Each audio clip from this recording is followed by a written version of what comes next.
ইমাম মাহদির আগে ইমাম মাহমুদ আসবেন, যিনি গজওয়াতুল হিন্দে নেতৃত্ব দিবেন। তার কাছে এলহাম আসে, তার হাতে বায়াত নিতে বলা হচ্ছে। আমি দ্বিধায় আছি, সত্য হলে মানতে চাই, দয়া করে দিক নির্দেশনা দিন। গজওয়াতুল হিন্দে নামে এক যুদ্ধের কথা কোন বক্তা প্রচার করে থাকেন। উক্ত যুদ্ধের সত্যতা ও বিবরণ সম্পর্কে জানতে চাই। ইমাম মাহদির আগে ইমাম মাহমুদ আসবেন, যিনি গজওয়াতুল হিন্দে নেতৃত্ব দিবেন।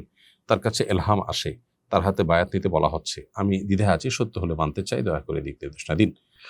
ইমাম মাহমুদ আসবে ইমাম মাহদির আগে, এরকম কোনো কথা কোনো হাদিসে বর্ণিত হয়নি। আবার গজওয়াতুল হিন্দে এরকম কোনো ব্যক্তি এসে নেতৃত্ব দিবেন, সে কথা বর্ণিত হয়নি। গজওয়াতুল হিন্দ সম্পর্কে সর্বসাকুল্যে 3টি হাদিস, মোট 5টি সূত্রে বর্ণিত হয়েছে। এই হাদিসগুলোর মধ্যে একটি গ্রহণযোগ্যতার লেভেলে পৌঁছালেও বাকি 4টি বেশ দুর্বল। সবগুলো হাদিসকে একত্র করলে কোথাও এরকম কোনো নামের কথা বলা নেই যে তার হাতে বায়াত হতে হবে, তার নেতৃত্বে এই যুদ্ধ হবে।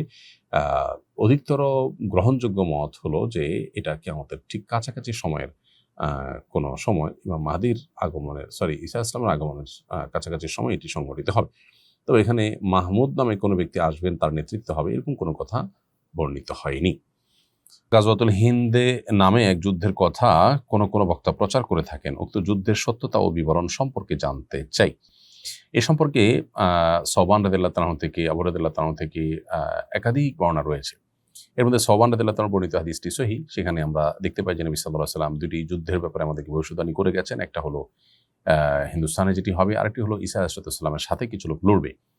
তো এই হাদিসটি মোটামুটি গ্রহণযোগ্যতার লেভেলে যায়। এছাড়া আবু রাদিয়াল্লাহু তাআলা থেকে একই হাদিস 3টি সূত্রে বর্ণিত হয়েছে। সবগুলো সূত্রেই দুর্বলতা আছে, কিন্তু একই বিষয়ে আরো হাদিস থাকার কারণে সে দুর্বলতা কেটে অনেকে এটাকে হাসান লিগাইরিহি বা অন্য কারণে এটি গ্রহণযোগ্যতার লেভেল পর্যন্ত পৌঁছেছে বলে বলেন।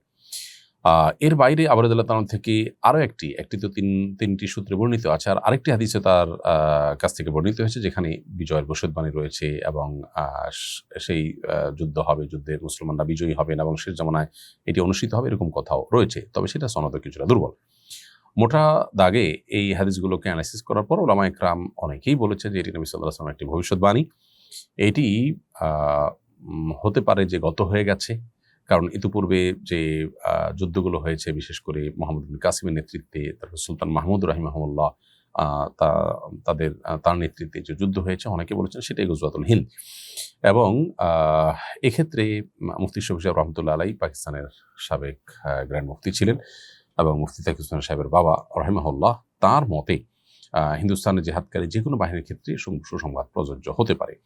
আবার কেউ বলেছেন গজওয়াতুল হিন্দের ঈসা ইসলামের আগমনের ঠিক আগ মুহূর্তে হবে, কারণ কোনো হাদিসে কিন্তু সেটি বলা হয়েছে, যেমন সওবান রাদিয়াল্লাহু তাআলা বর্ণিত হাদিসে কিন্তু যেভাবে বলা হয়েছে তাতে বোঝা যায় যে ঈসা আলাইহিস সালামের আগমনের কাছাকাছি। তাছাড়া আবু রাদিয়াল্লাহু তাআলা বর্ণিত শেষ হাদিসটিতেও বোঝা যাচ্ছে এটি শেষ মুহূর্তে, কিয়ামতের আগ মুহূর্তে হবে, ঈসা আলাইহিস সালামের ঘটনার কাছাকাছি সময়ে। তো হাদিসটি মোটামুটি বিভিন্ন ভাবে বর্ণিত হয়েছে, অতএব এটিকে একেবারে উড়িয়ে দেওয়ার মতো নয়।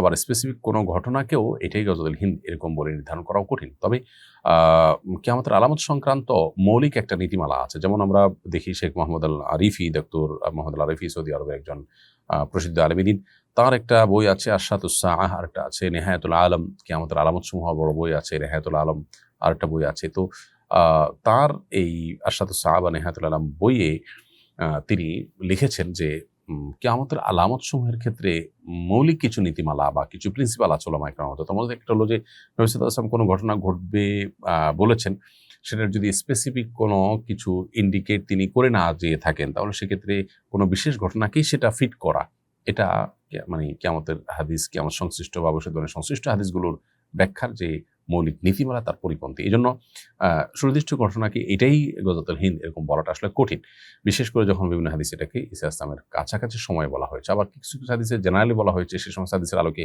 অনেক যুদ্ধ ইতিপূর্বে হয়ে গেছে, সেগুলোও হতে পারে।